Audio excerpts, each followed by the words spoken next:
They were the heroes from the future, teenagers protecting the universe from those that would sow the seeds of chaos. Each had unique powers and abilities, and though they often had their differences, they came together to save the day as the Legion of Superheroes. Now you can be a part of their adventures and learn the history of the future in the Legion Clubhouse. So you like the cover of this issue this week, huh? I like the cover of this issue quite a bit. I think it's really awesome. All right, well, let's see if the inside is as good as the outside. It never is, though. Adventure Comics number 333, The War Between Krypton and Earth.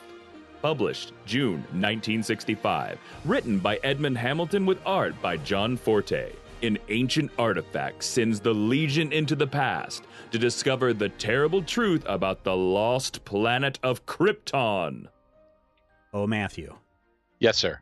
We have the secret history of Earth in this issue. Right? If people ever wanted to know where the dinosaurs came from, what happened to Atlantis, who were the first people on Earth, it's all right here in this issue.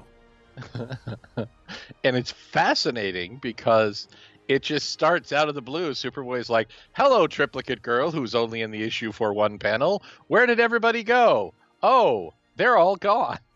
And then I guess they're all on some island doing some archaeological expedition. Which I wasn't aware that that's in the Legion's purview necessarily. Maybe it was part of a science project. You know, they're all supposed to be taking classes because, you know, they're high school kids. So maybe this is part of science. Maybe this is one of their extracurricular activities, or maybe it's an assignment that they had to do, a field trip.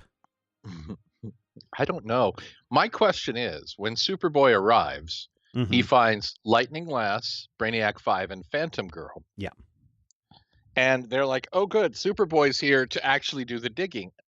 Who was going to do the digging of those three if Superboy didn't arrive? Well, you know, they're with Phantom Girl, who they point out in this issue and the next issue, might I add, that her power is able to walk through solid objects. It's not, I mean, yes, she walks through solid objects, but she does so much more. She does, and... But anyway, in her quest to find things, she has uncovered the golden tablets. Secret golden tablets. The secret golden tablets of the Mormons. No, it's not the golden tablets. Are you sure? Clear? Baruch atah Adonai Eloheinu melech haolam borei pri hagafe. I don't think that's what they say. I don't know. But they take it back to the clubhouse and they discover, through carbon dating, that this tablet is 1,000,000 billion years old. Let's talk about some science here. Millions of years ago. Let's talk about some science here. Okay. So, and this is really kind of fascinating because this book did come out in 1965, The War Between Krypton and Earth. Carbon dating, which they kind of use a phrasing, something like that is what Brainiac 5 uses. But carbon dating was developed by Willard Libby in the late 1940s. And in 1960, he received a Nobel Prize in Chemistry for his research and discovery. And a lot of people use carbon dating as this is an exact date when this happened. But that's also not true because there's this weird contamination, especially with modern carbon dating or with modern carbon, that causes the sample to appear younger than it really is. So, for example, a sample that they go and they say, this is 17,000 years old. If it's contaminated by 1% of modern carbon, it appears as 600 years younger. So if Brainiac 5 is saying that this is 1,000,000 years old, it may only be like 10,000. That's a pretty wide difference. Well, I don't know about that. I didn't do the math between 17,000 and 600 years off. But still, a 1% difference is significant. Yet, they're able to jump into the time globe and travel back to the ancient days to find out what's going on. So, time globe, what happened to the time bubble? Yeah, that's a thing that I was questioning myself because Otto Bender in the very first episode or the very first issue of the Legion of Superheroes called it a time bubble. And there have been several times in the issue where it is flipped back and forth between the time bubble and the time globe. And I don't know if this is people not getting it straight, or, Edmund Hamilton is typing away in his office somewhere and he's like, what was the name of that thing? And he shouts down the hallway, was it time globe or time bubble? And someone else is like, it's time bubble. Okay, I'll use time bubble. Or another time you might ask and someone shouts out, it's the time globe. And then they're like, oh, okay. Yeah. Or maybe there are two of them. Maybe one of them is the time globe and the other one is the time bubble. Well, the time bubbles were clear all the way through. These have red bottoms like a Pokeball. They've got there's a platform on the inside. And I've seen this multiple times before, even in some modern settings. Isn't the one that Booster Gold is running around the multiverse in? Isn't that also one that has a solid bottom? I think it has a gold base, yeah. Yeah. So I don't know. It's one of these weird inconsistencies that we see in this in these early days. I mean, it's still technically the early days. I mean, it's been 12 years, 15 years of the Legion. 7, actually, 1958 to 1965. Yeah, so it's been like a dozen years, and people still can't remember whether it's the time globe or the time bubble. And I don't know when that finally settles down. I don't know if we have to wait until we get into the 70s for that to happen, but I find it super annoying. Yeah, well, and, speaking of inconsistency, you had pointed out that we were seeing flipping back and forth and what we thought was between Hamilton and Siegel of use of roll call or featured this issue. Right. Adventure 333, this issue has neither. It just has a scroll with the list of the heroes. Yeah. The only thing that I can say is the reason why they don't have everyone. Now, we have seen the scroll a lot before. That has been there before. The other thing is when Superboy goes into the clubhouse and they're trying to figure out what's going on, they do have all of the members' pictures on the board of who's participating in the issue or in the adventure. Including Bouncing Boy, who probably shouldn't be there because he's on a reserve status with no powers. Yeah. So I don't know, but yes, the scroll has been around for quite some time, popping in and out. And again, I think it could be the artist. I mean, John Fort is the artist this time. He usually is the artist. But maybe it's an issue of space. I really don't know. The world may never know. Is it infuriating that they're not consistent with these? Because I think consistency, especially when we've read the letters from readers and they're calling people out on consistency and how the editors are kind of not always friendly back to the kids that are writing in or the adults that are writing in.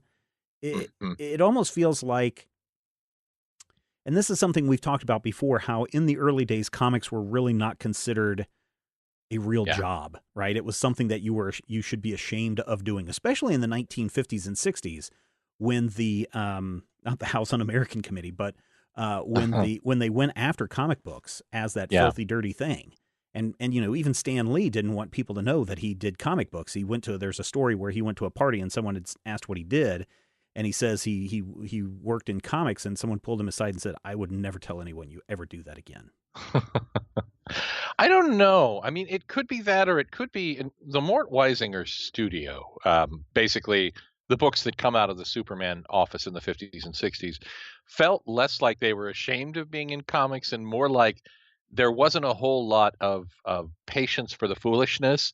So when the readers write in and say, well, what about this? And they're like, foolish mortal. It always feels to me like this is my job. You can't tell me how to do my job. Shut up and go away. This is literally my job. But I know that people were like, yes, this is my job. But do you think that there was ever a thought going around of, it's just comic books. Who cares?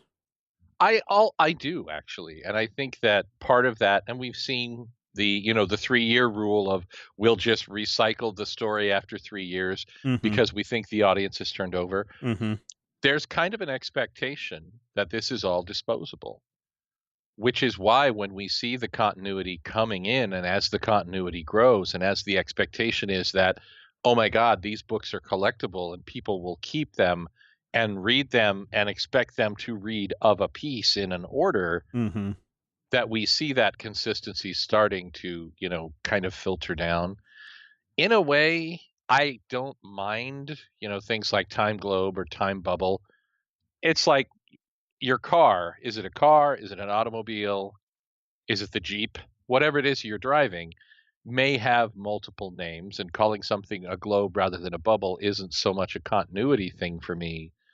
But I can definitely see where people could be really irritated by it, especially when we're reading every issue in order and making a podcast about it. Have you heard our podcast? I have actually multiple times. Oh, So anyway, nice. back to the story. Yes. They decide to split into two teams, one traveling into the past of Earth and the other one traveling into the past of Krypton to figure out how and why Krypton and Earth got into some crazy war, because that's what these golden tablets were saying. Right. And so they fly off to Krypton, and sure enough, there's a red sun, and Superboy has no powers. And they go down, and it's like Farmville, man. Yeah. And interestingly, they're just standing around, and all of a sudden Saturn Girl is like, someone north of here is thinking of nuclear power. I'm like, Imra, what are you doing? She's reaching out. She's trying to make contact to figure out what's going on. And sure enough, they go to the Valley of the Jewels, the Jewel Mountains, and they discover all these scientists who have been shunned by society because society rejected science. It's almost like we can figure out which political affiliation Krypton was at during this time period. Science deniers. And the science people are like, I give 0 Fs about what you people are doing. We are going to build a great space ark, just like Noah, and we are getting the heck off this planet. Well, and remember, the Jewel Mountains of Krypton and the whole thing about, science being dangerous, that is established portion of the continuity. And I want to say that the Jewel Kryptonite thing has something to do with Zod, if I'm not mistaken. I can't remember what it is now, whether Zod intended or created or somehow tuned Jewel Kryptonite to allow him to telepathically escape from the zone if he were ever put in the zone, the Phantom Zone, or if the Jewel Kryptonite was accidental. But Jewel Kryptonite from the Jewel Mountains of Krypton, which is, again, a strange continuity bit, is only like a year and a half old at this point in time. So. Interesting. Well, they don't find Zod there, but they do find Zat-El. I pronounce it Zatel. No, it's Zat-El. Zat-El. If it's Kal-El, it's Zat-El. And this is my friend Rot-El. Yes. He makes an Rock-El. Excellent chili sauce. And so, hey, Superman just happens to travel 1 million years into the past and bumps into potentially one of his ancient relatives. His forefathers. I will grant one thing about this. Okay. And one positive thing only. Okay. He's not a duplicate of Superboy, Superman, or Jor-El. Yeah, he's got brown hair instead of black hair. He kind of looks like Bobby Kennedy. Maybe a little bit. But yeah, it's not that, oh, look, an identical forebear, my predecessor in the universe. He just may be an L. And if we actually look at the history of Krypton, roughly 1 in 4 people on Krypton had to be named last name L. Probably at this time. I mean, we're talking about 1 million years ago, right? When you talk about generations and generations past, and how far back do you go before you're related to everyone? Right. Well, and of course, when you get to the L's, there's also the A, B, C, D, E, F, G, H, I, and No, J. they were all wiped out in this crazy war, which caused Krypton to go back to its Farmville roots and send the scientists out to Jewel Mountain. Is it Farmville or is it Bejeweled? I mean, which mini game is it? There is an interesting thing, though, is that everyone is like, "Oh, Superboy taught us how to speak Krypton." But here's another thing that maybe it wasn't really thought of, or I mean, it's just a simple out. And of course, I'm sure little kids are not thinking about this in the time. But language changes. Language changes a lot. I mean, you can go back 100 years, and the language that they were speaking 100 years ago is not. I mean, you could understand it, sure, but it would not be the same. And if you go back to the time of William Shakespeare, you'd be totally lost, and people would be looking at you like you were some strange being from another land. So 1 million years for language to stay exact on Krypton is amazing. Well, and I don't want to give them too much credit, but I want to say that there's an explanation for that somewhere regarding Kryptonese, the official language of Krypton, and that somehow it's this perfect distillation of everything, and they're like, yeah, the language never changes. Shut up. That's how Superman goes back in time and can speak fine. Shut up. Yeah. But yeah, So, Kryptonese is one of those things that for years and years and years would just keep popping up, and no one ever questioned how or why it worked. mm-hmm.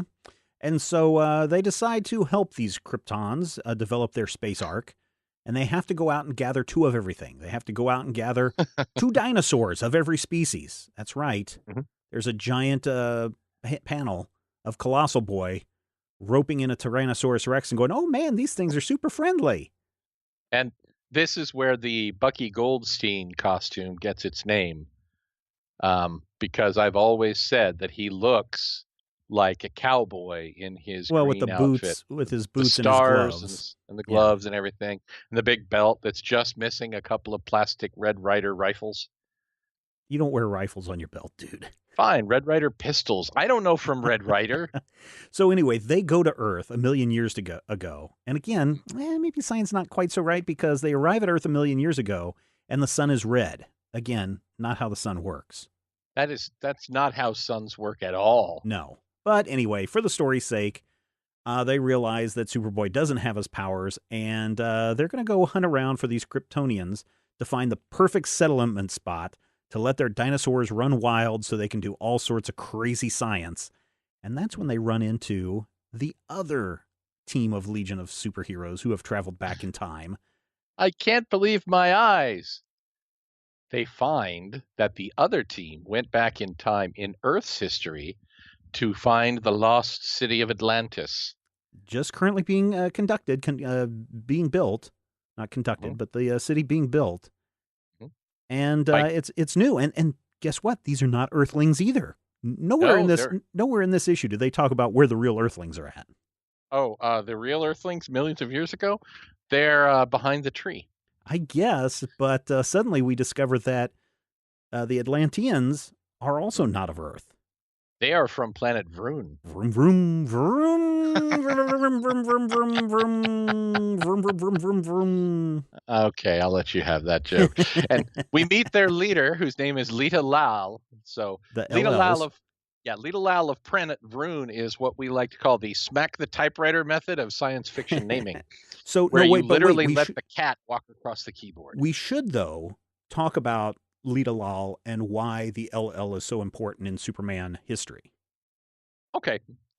So initially, years and years ago, they created Superman as a grown man, and he worked with Lois Lane at the Daily Planet and kind of had a thing for her. And as that progressed, we found that as a young boy, Superboy was attracted to Lana Lang of Krypton. Smallville. Of Smallville, forgive me, not of Krypton. And then later, we find that there's a girl named Lori Lemaris. Mm-hmm. From? Who is Atlantis. Mm. And then, of course, there's Luna Lanai, who was a Supergirl from another planet who fell in love with Superman and was doomed. And after a while, the pattern was that no matter who Superman fell in love with, no matter how old or what universe he's in, they would always have the initials LL, which brings up the question of his deep friendship with Lex Luthor when they were boys. And that's how the TV show Smallville was created, my friend. So a couple of things. If they can stick to an idea of anyone that Superboy has a thing for, initials have to be LL, why can't they figure out Time Bubble or Time Globe? Well, why can't they figure out Roll Call or Scroll Call? We are half a dozen years into the Legion. 7 is half a dozen, not nearly a dozen. And we're 30 years into the history of Superman. So I feel like Superman kind of has a head start in getting his tropes and tools all put together. Right. Interesting thing about Lex Luthor, too. Depending on, again, there was a fantastic series years ago called Superman Red Sun, right? And it's like, what if Superman were picked up in Russia instead of Kansas, right? And the story goes on and on and on. And eventually, and I think this is a Grant Morrison joint, if I'm not mistaken. Mark Miller. Oh, Mark Miller. Okay. So at the end of this story, 1 million years has transpired on Earth. And Lex Luthor's descendants have started to drop the length of their name, right? Until they just get to their name L. The last name is L. And in the dying days of Earth, the House of L decides to send its only son back in time to Earth. And so, even the history of Earth in this issue is not correct if you want to follow the Red Sun storyline. All right, first off, nobody ever wants to follow the Red Sun storyline. Some people do. It's an interesting story if people want to check it out. It certainly is a story that exists. I think it's interesting. Okay. So, back to Kryptonians and Atlanteans. Mm-hmm. They're like, hey, Atlanteans, you guys have to get out. And the Atlanteans are like, but we just finished building our city. You guys get out. And then, of course, Brainiac and Saturn Girl get going at it, yelling at each other. I think the rarefied oxygen of New Earth is getting to them. And so the superheroes split in two, and they decide to have a fight on who can stay and who can go. I mean, think about it. There's a whole planet. And these guys could share all sorts of awesome space together. But no, they have to go to war, Matthew. They do. And I will say one thing. This is a very Hamilton moment, and a moment where I appreciated that this story was written by Edmund Hamilton and not by Jerry Siegel. Mm-hmm. Because when the Legion splits in two, one side consists of Superboy, Colossal Boy, Lightning Lad, Element Lad, and Saturn Girl. And that is a really powerful, really dangerous team. And on the other side, Phantom Girl, Chameleon Boy, Brainy, which is basically the heart of the Legion espionage squad, Light Lass, and Starboy. It seems fairly evenly divided. But that's the thing. In terms of power, Superboy's team clearly has the edge, but they're treated as equally dangerous and equally capable in this story. And I love the fact that Hamilton doesn't try and make that obvious. Well, Superboy turns the tables for everybody. He puts, the guys who control weight, one who makes him bigger and one who makes him smaller, and the brain guy and the worm guy and the girl who's completely, transparent, and makes them a credible, formidable threat when the Legion goes to war. That's pretty impressive stuff. And the war is pretty cool because you have, again, Colossal Boy, wrestling dinosaurs to the ground, getting them in a chokehold which I didn't know the dinosaurs had a side on this whole thing. Yeah, the dinosaurs are on the Kryptonian side. But why is Colossal Boy wrestling them down? He just helped to bring them to the planet Earth. He's not smart? I guess. But Superboy's smart. He knows where the action is. The action's back in Lita Lal's bedroom. And he goes there in the middle of the night. And suddenly it becomes this crazy Romeo and Juliet story. Right. Two doomed houses. It would actually be Romy L and Lulilet. See? But Mark Miller, get on that. Yep, write that down. And Superboy actually, at this point, does change the nature, the course of history, because the Kryptonian missile that comes to destroy Atlantis, even though he's on the side of the Kryptonians, he gets involved, takes the missile away, and ends the war, basically. So the Legionnaires essentially come to their senses, and someone realizes your point that we've got a big planet, and decide that the Atlanteans can have the part that's underwater. See, half and half. You take the up, we'll take the down. We'll become a correction. mermen. It wasn't Superboy that stopped the missile from destroying everything. Superboy was too busy making out. But Mon-El happened to be flying by. I don't know why, but he happened to be flying by in a third-time bubble globe sphere and heard what was going on. And so he jumped into Superman's costume because, he was making out with Lita. And save the missile. Serious? Save the missile and save the world. And yes, all throughout this issue, the Atlanteans are coughing. They're like, oh, yeah, Superman or Superboy or whoever you are. Turns out the air is poison. The air is poison for the Atlanteans. So they use a super Evolvo ray to turn them into fish people. Right. And Cosmic Boy sinks their city into the bottom of the ocean. Mm-hmm. And then the Kryptonians are like, yeah, we'll just take the top. We're all good. And then they go flying home. And then that's when Superboy goes back to where they hid the golden tablets. Mm-hmm. And he's like, oh no, this is horrible. The Kryptonian society crumbles. The dinosaur turned on their masters. The Kryptonians were eaten by dinosaurs in a red sun dystopia with no powers. The only message left behind was Croatoan. No, Krakoa, the living island. Interestingly, and I don't know if most people are aware of this, this is in a time frame that we would refer to as the Earth 1 pre-crisis history. Oh, this is definitely an Earth somewhere. On Earth 1 pre-crisis, meaning the time frame between about 1958 and 1986, there are actually two cities of Atlantis. There's Poseidonus and there's Tritonus. And the thing that's important that you have to know about the difference between Poseidonus and Tritonus, Aquaman is from Poseidonus. People from Poseidonus do not have fish tails, whereas people from Tritonus, which is the city that's actually being founded in this issue, like Lori Lemaris, or Lemaris, however one pronounce it, are in fact mer people. And those two cities actually coexist.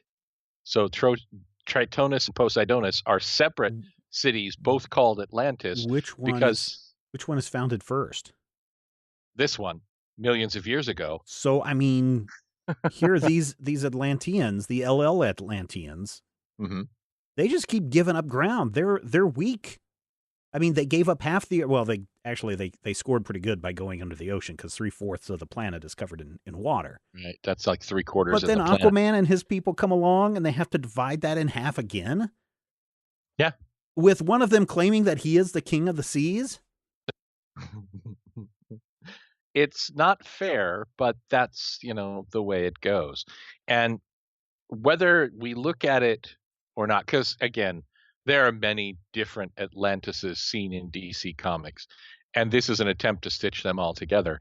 This issue is an origin, or one of the origins given for the reason why some Atlanteans have fishtails and some Atlanteans just have green tights. This is a pretty crazy issue. It's all over the place as far as, you've got Noah and the golden tablets, and you've got dinosaurs and man walking together and leaving their footprints in the earth at the same time. I mean, it's like... It's weirdly Old Testament, and yet somehow also Romeo and Juliet. Well, I'm surprised they didn't say, we've carbon dated this, and this only is like 5,000 years old. It's a good issue, though. That one. I'm not touching It's a good issue. I think it has a terrible ending. Just a terrible when last everybody panel. decides that they're going to agree to live in harmony, and then they go home, and then they find out that, things didn't go so well. The literal last panel death of the entire Kryptonian colony society. I mean, it is in the last pages of the last panel of the 18-page story that leads off Adventure 333, ends with, and then they all died screaming. So I wonder, though, did they all die screaming? They just say that their colony is perishing.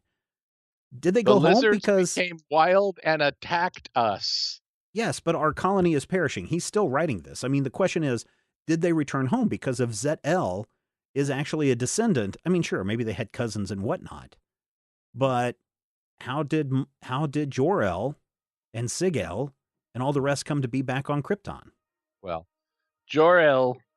Sig-El begat Jor-El, but before Sig-El, there was Totel, who was good for your Bran, and then before Totel, there was All-Hell, who broke loose often.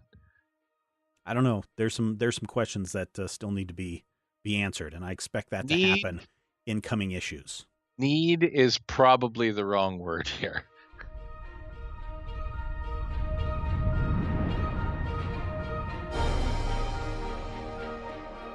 If you enjoy the show, we would appreciate your support. You can find out more and become a Legion Clubhouse member at patreon.com/majorspoilers.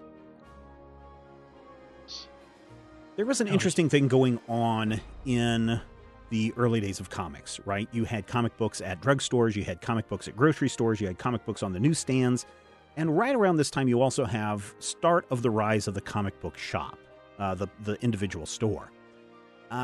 In the early days, comic book publishers were pretty generous in allowing you to get credit or to get money returned to you if you didn't sell the comics. But shipping was very expensive. So if I sent you, Matthew, 100 comics, that's a lot of weight. I don't want to have to pay for all that shipping back for comics that you didn't sell, and then on top of that have to pay you for those returns, because then I'm losing money. Right. So DC had this gimmick, or really all comic publishers had this gimmick, but DC specifically, was that all you have to do is just tear off the cover, the front cover of the comic book, mail it back to us, and we will give you your credit or your money back, or you tear off the little symbol on the cover, and you send that back, and we'll give you credit.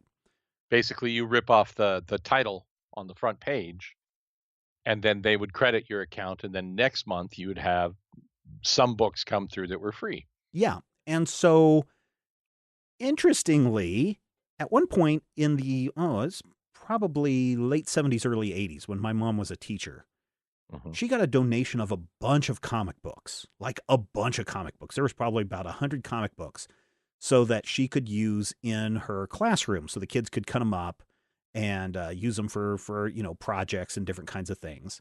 Right. And I remember reading through all of these. There's like Dennis the Menace. There was some Justice League stuff in there. But the thing that really surprised me in all of these comics that were donated was none of them had any covers. Here's what happened. Once you tore off the covers as the store proprietor, you were supposed to just throw away all the comics. You were supposed to shred them and dispose of them yourself and just mail in the covers. Some store owners and some secondary market people said, hey, wait a minute.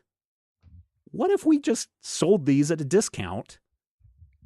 Because it doesn't have a cover, we'll still make some money, and we'll make extra money because we're scamming the comic book publisher. They'll never find out. And everybody will make money, and I'll be better off for my store. Yeah, I mean, some of the first comics I ever bought from a secondhand shop in Beloit, Kansas, were stripped of the upper third, just the logo. And those would basically, they'd rip off those, send them back, and somehow these came back into circulation. Paperbacks did the same thing, especially big, mass market paperbacks that you see at dump bins like an airport. They expect you to pulp the book or burn it or recycle it. And instead, people were taking the stripped books and reselling them. Which brings us back to the first page of this issue we just looked at. Yep. This periodical may not be sold except by authorized dealers and is sold subject to the condition that it shall not be sold or distributed with any part of the cover or markings removed, nor is it in mutilated condition, nor affixed to, nor is part of any advertising. Interesting. So at this point in comics history, DC and the other publishers had caught on and said, hey, we want to make sure that if this cover is removed, do not buy this product. And you're right about the trade paperbacks and paperbacks, because I do remember, man, a lot of Stephen King and Dean Koontz books that I remember reading when I was younger had that on the inside of the cover. And I was always like, why does this say, don't buy this book if the cover's been removed? Yep. And now we know why. Because people are literally sending back the cover, getting credit for the book, reselling it, and actually getting paid twice for one issue. Yep.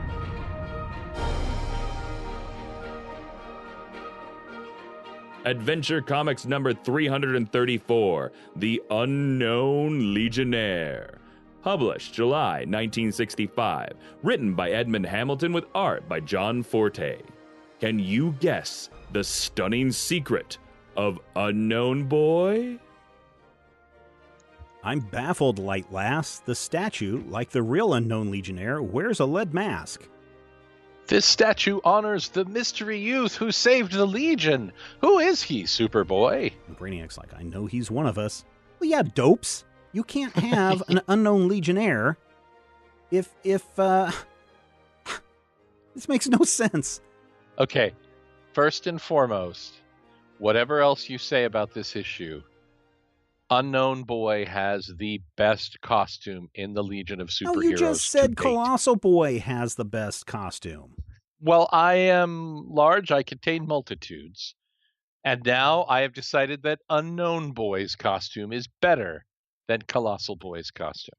Okay, so it's got green and Mhm. purple and Green white trunks, and a lead. yellow belt, or a purpley belt, big purple flangy gloves. It's got the high collar that everybody in the Legion has. It's got the big poofy kind of outer space rings around the shoulders, a lead mask, pointy boots, and just a nice little white top. It's awesome. It's got the pink and the white, and you're like, oh, why is it pink? Is that a hint Man. towards something? Your taste in costumes is just... You know what? we should have a conversation someday. I don't think we should. So anyway, they end up having to track somebody down. They need some help. And so they go to the Prody planet. Which is weird because they arrive and they're like, this place looks familiar. And then Chameleon Boy is, hey, this is the place where we stole Prody too and took him illegally from this planet to become my pet. The place where we stole an actual sentient being from his home. And weirdly, the Proteans are incredibly hostile to the Legion.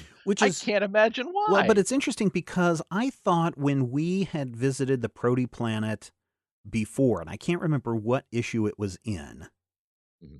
Is it 326? I don't remember. The first appearance of Prody 2. Well, I can't...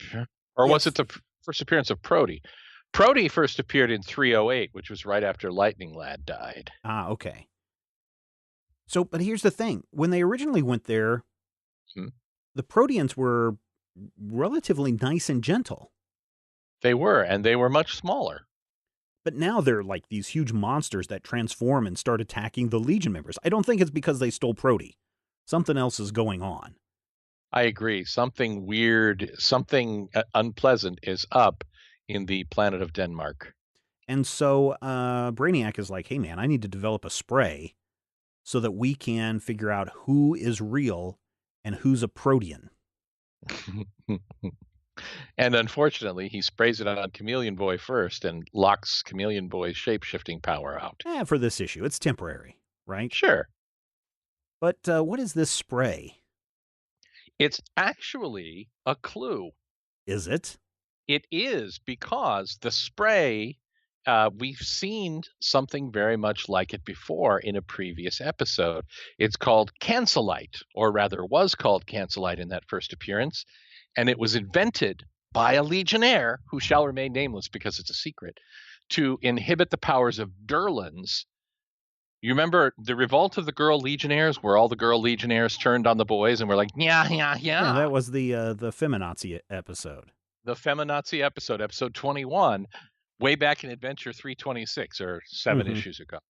And a Legionnaire, female Legionnaire, invented the Cancelite to take away Chameleon Boy's powers. I'm not going to mention any names, but her name rhymes Brainiac, with Flooper Girl. She has a girl at the end of her name. She does. So Brainiac is just stealing somebody else's idea. Well, he's refining it, because you'll remember he created the flight ring out of the metal that Mon-El invented during his Legionnaire Lemon phase. Yeah, so he's just taking other people's ideas and trying to make them better. Okay, I guess. You know what? When Steve Jobs did it, you were like, oh, he's a genius. Well, yeah, Steve Jobs is a genius. But anyway, that they have to track down what's going on this planet, but they don't know who they can trust. And this issue turns into some crazy invasion of the body snatchers. Yeah, like a weird Manchurian candidate who is and who isn't a Protean kind of thing. Yeah, I'm not sure Manchurian candidate. Definitely invasion of the body snatchers. That is until Racer X shows up. Not Racer X. Unknown Boy. Well, using his super speed Unknown powers. Boy. He's still secretly related to Superboy, so there. Okay, just give it. Since you're unknown to us, we'll call you Unknown Boy. Because he sure does look like a boy. He does look like a boy with a big, pointy lead face mask that no one can see through. I've got some questions about that. But anyway, they go down under the earth and they find this dude who's turning the Proteans against everyone on the top surface. His name is Norm. Hey, Seriously, it hey there, is. Norm. It's Norm Eldar. That's the guy's name. Hey, Norm, you Hey, wonder how the Proteans became so sentient? Turns out that they had a secret weapon. It's the African garden turnip. So the Proteans, as we learned, were just these little round balls of protoplasm. They were gloops and gloops. They were schmooze. Yeah. And so Lorne, the aliens known as the Lorn, Lorns, L-L-O-R-N. yes, the Lorns come down and they try to have a colony there. But the Yep. weather is so crazy and thing changes so much that they're like, there's no way we can survive here. We have to get out. But we feel bad about these Proteans. The weather is going to change. We need to give them some way of adapting. And so they shoot them with this giant laser ray Laser babes. that allows them to adapt. They can become fish if they need to become fish. They can grow into bears if it gets too cold. They can do anything they want. Shapeshifters. They become shapeshifters. Which is amazing. And everyone from Planet Lorn wears the same coverall. Yeah, and they wear white diapers. Yeah, but they got them from LLORNB. Yeah, I will not allow that joke. You Vroom is okay, but Vroom is LL okay, Lorne. but LL Lorne Bean is not? No, it's not. Fine. They were all designed by Lorne Green, Commander Adama. Yeah, so we get to go back to the Prote world, and some of the superheroes get captured, and we also get a panel misprint again. Another blue Brainiac. Why is that? Because his hands are green, his face is blue. Well, with 4-color comic printing, every color is a combination of red and yellow and green and something else. I think maybe pink. CMYK. Yeah, CMYK. Well, sort of like that. But in order to do a particular color, you have to actually, the colorist goes in and marks it. So somebody wasn't doing their job, though. Well, yeah. Because they got the hand right, but not the face. You do 100% yellow and 100% blue. And I don't think that's correct. But that prints out as green. And then when you print the book, somehow the yellow seeps out, or the yellow doesn't get processed correctly, and it leaves us with a blue Brainiac. The same thing used to happen all the time with Spider-Man, where part of his costume would end up being yellow, because yellow and red make the red for Spider-Man's suit. But they got his hand right and his face wrong. Well, yes, but it's a printing press. It's a process. So anyway, superheroes get captured. Unknown Boy comes in and saves the day. He's bulletproof. He can see through lead. At the same time. At the same time, so you know he's not the one that can only do the one power at a time. Right, but they give us a wonder: is it Ultra Boy? Nope, not Ultra Boy. No, it's not. It's not Cosmic Boy because he gets kidnapped by a bunch of Proteans. Yeah. Also, not bulletproof, super strong, or able to fly, Cosmic Boy. But you know, and then I thought, well, it's clearly Mon-El because Superboy is here. Mon-El's hanging out, and he's like, stay away from up. Mon-El. He's allergic to lead, so he can't even put the lead mask on. It's true. And they're like, oh, well, who could it be? And as they fight off, whatever is going on with the craziness of Norm driving the poor Proteans out of their mind. Hey, Normie. Normie drives the Proteans out of their mind because he's mad at Vera. And then Superboy says, wait, Unknown Boy, or should I call you Supergirl? And then she takes off her mask, and yeah, there it was. It's all red kryptonite.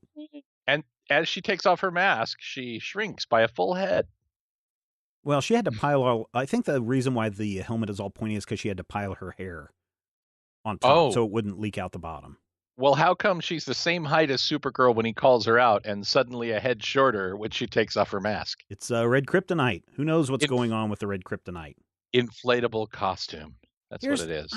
Here's the thing. This is the dumbest ending to a story I've ever read. Oh, come on. You just read last issue where all the Kryptonians died screaming. They didn't die screaming. I think they went back to their home world and said, okay, they were eaten by dinosaurs. We won't do science. If they were all eaten by dinosaurs, how could they leave a message saying we were all eaten by dinosaurs? Well, if he was translating, he wouldn't take the time to stop and type ARG. So anyway, apparently Supergirl got into some red kryptonite. It changed her. She came back, decided to put on a secret costume, even though she was already wearing one, and go to another planet to save everybody. She lost her memory, but she remembered that she needs to protect her secret identity. And so she created a lead mask because she vaguely remembered that lead could not be seen through. And she found a scrap of paper with a location of a planet and went there to see if anyone there knew what was happening. And that's how she found the Legionnaire. So Supergirl can see through lead, but Superboy cannot. She clearly says that, oh, now I can see through it. It's a side effect of the red K that allows her to see through lead. Yes, it's dumb. But it's not a bad ending. But, it's not a but so here's the other thing. It's like, oh, okay, well, we already know, Supergirl, that you are this person. Yet, we are going to erect a statue. Excuse me, it clearly states in the text that the Proteans created the statue to memorialize the hero who saved them. But it's Supergirl. Yes, it is Supergirl. And you know what? For, I think, some values of clever, it is clever because the story plays it fair. It's not an Ellery Queen mystery, but it does play fair with the mystery because we have a lot of options that it could be, and they eliminate them. It can't be Ultra Boy. It can't be Mon-El. Nobody remembers Duplicate Boy. So we get to the point where, oh, well, it's Supergirl. It's rushed and it's goofy, but it's rushed and goofy in kind of a really entertaining way for me. I like it. The cover just poops all over the story because you've got Lightlass saying the statue honors the mystery youth who saved us. Who is he, Superboy? You were there! You were all there!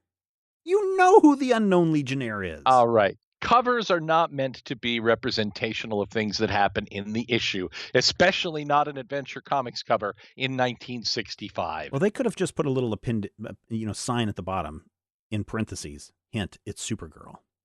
On That's the statue, not a hint. on the physical statue, they could have just said, the Unknown Legionnaire, hint, it's Supergirl. We are stealing the success of a woman once again and turning it into a boy. The Proteans built the statue, and they did not know that it was Supergirl inside the mask. I have another question too. Okay. Why does Superboy get his mind wiped when he goes back home? But Supergirl does not. Ooh, that's a good question. Well, I think part of it is because Supergirl herself is part of his future. And we've seen him be surprised by Supergirl popping out of her rocket in 1954. Right. Which he wouldn't be if he had memory that he knew her when he was a boy and a member of the Legion of Superheroes. Yes. This issue actually says that Supergirl gave him a post-hypnotic suggestion. Later issues actually do establish that the past members, both Superboy and Supergirl, have a special Legion device that wipes their memory before they go back to the past so that they don't carry information. Okay, but what information are they wiping? Because, when they go back home, if Superboy needs to be called or Supergirl needs to be called, they have those statues and things in their bedrooms that light up, and they're like, oh, the Legion needs me. I must travel to the future. Zoom. Or I guess vroon. And so they know that the Legion of Superheroes exists.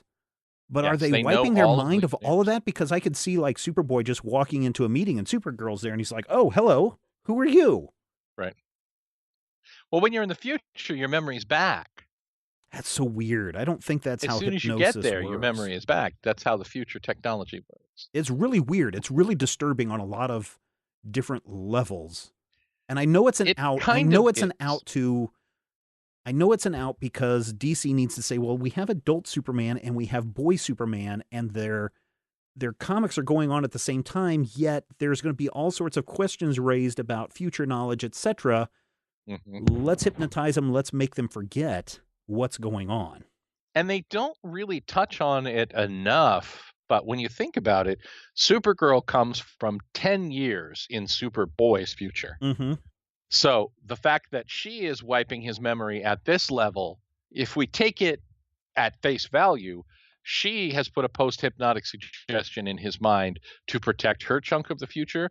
Then in the future, the Legionnaires clearly are wiping both his and her mind. Her actions of hiding Superboy's knowledge from Superman, because only Super can override Super, by the way, must be something that later convinces Brainiac 5 and the Legion to go, oh, yeah, we should probably protect them from all sorts of future stuff. Because remember, it wasn't but a few episodes ago that Superman suddenly realized that the president was just assassinated. Mm-hmm. And that's the kind of thing where if he learned about that in the future, he would clearly try and save Kennedy. The one thing that I also find really fascinating in this is that they drop some Supergirl continuity in this book for people who are not reading Supergirl. Supergirl continues to age, and so she goes from Linda Danvers, right? No, not Linda Danvers. She's Linda Lee at this point. Linda Lee, okay. Not a Danvers? Not a Danvers yet. She becomes a Danvers later. She's adopted by the Danverses, I believe. So Linda Lee grows up and she decides that she needs to go to college. And so specifically in this issue, she's like, oh yeah, I've got to go home because I've got a college test tomorrow. Yep. Supergirl went off from Midvale, where she grew up, to Stanhope College in Action 316, which is about 7 months ago, this time, November of 64. So, yeah, I do like, and we've talked about this before, where Supergirl pops up and time has passed for her. And the stories that are taking place for the Legion in the future are taking place in the current point of Supergirl's continuity in the modern day. Yeah. So again, that kind of goes back to that, which order did they become members? And it's all very telling even by this point that Supergirl had to have become a member before Superboy. Yeah. Now, whether or not anybody remembers that in a week. Well, I mean, they're all going to get mind wiped, right? That's true. They blanked everybody's mind, so nobody remembers who joined first. This is not the podcast you're listening to. Matthew, what did we learn in this week's episode of the Legion Clubhouse? We learned that Atlantis does exist. It was colonized by aliens, and apparently Art Bell was right all along. I think we also learned that post-hypnotic suggestions are really, really a bad idea. And I think we learned that a 5'2" girl can pretend to be a 6'1" man as long as she has a big pointy hat. That wraps it up for this installment of the Legion Clubhouse. Thank you so much for checking us out. We will be back next time with some more crazy adventures of these Legion of Superheroes. Until then, I'm Steven Schleicher, and I'm your podcast kid. And I'm forgot to come up with a clever alias lad. The Legion Clubhouse is a production of Major Spoilers Entertainment, LLC, and is produced by Steven Schleicher. Your hosts were Matthew Peterson and Steven Schleicher. You can follow Matthew at Mighty King Cobra and Steven at Major Spoilers. You can follow this podcast on Twitter at Legion Clubhouse. If you have questions or comments, send them to podcast@majorspoilers.com. I'm Jason Inman. Until next time, eat it, Grandpa. This podcast is copyright 2018 by Major Spoilers Entertainment, LLC.